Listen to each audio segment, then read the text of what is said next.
Thank you very much, Madam Deputy Speaker, and thank you for calling me in this important debate, a debate that's very close to my heart and to many members representing Coalfield constituencies. I welcome the debate, and I want to congratulate the Honourable Member for North West Durham in securing it, and to thank the Backbench Business Committee for allocating the time. My constituency of Easington has always been at the heart of UK coal. From peak coal production in the 1920s to the role my predecessor Manny Shinwell played as Minister for Fuel and Power in the post-war Labour government, delivering the nationalisation of the industry on vesting day in January 1947 outside the colliery, Merton Colliery, in my home village. We have, Madam Deputy Speaker, suffered many tragedies. There was a cost to mining coal.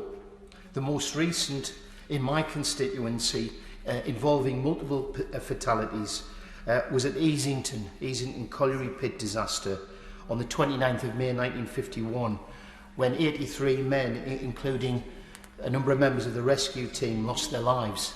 And I would ask the Honourable Member to reflect on the Hartley Colliery disaster in his own constituency, where 204 men and boys died. And there are lessons to be learnt about only having one means of egress, not just in mining terms, but more generally in how we run the economy. The miners' collective spirit and solidarity secured pay increases in 1972 and supported miners and their families throughout the miners' strike during 1984-85 in a valiant battle to save jobs and communities. Sadly, the miners didn't prevail in 1984. Industrial East Durham at that time had near full employment, and this is where we want to return. But to do it, we require investment in health, housing, education and employment. This nation's wealth was built on coal and the toil of miners working in dark and dangerous conditions.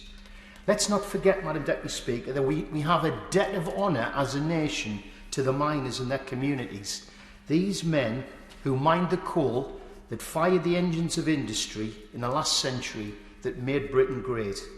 And as coal is phased out of UK energy production, we should never forget the sacrifice and lives lost and shortened. I think of my father, my late father, grandfathers, a dear friend of my father's, Jimmy Grogan, staunch trade unionist who sadly passed away yesterday.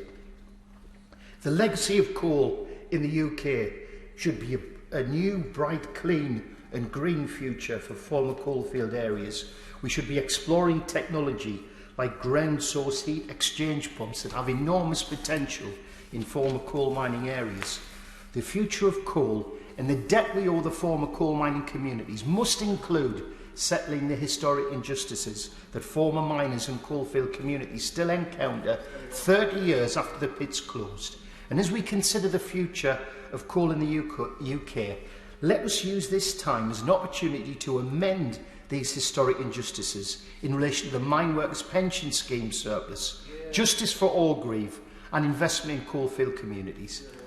I'm pleased that the Minister is familiar with this issue, and I kind of remind him that in the general election, Labour had a manifesto commitment to a 90-10 share of the surplus in the Mine Workers Pension Scheme, and I'm hopeful that the Conservative government will honour the commitment given by the Prime Minister to a coalfield community in Mansfield.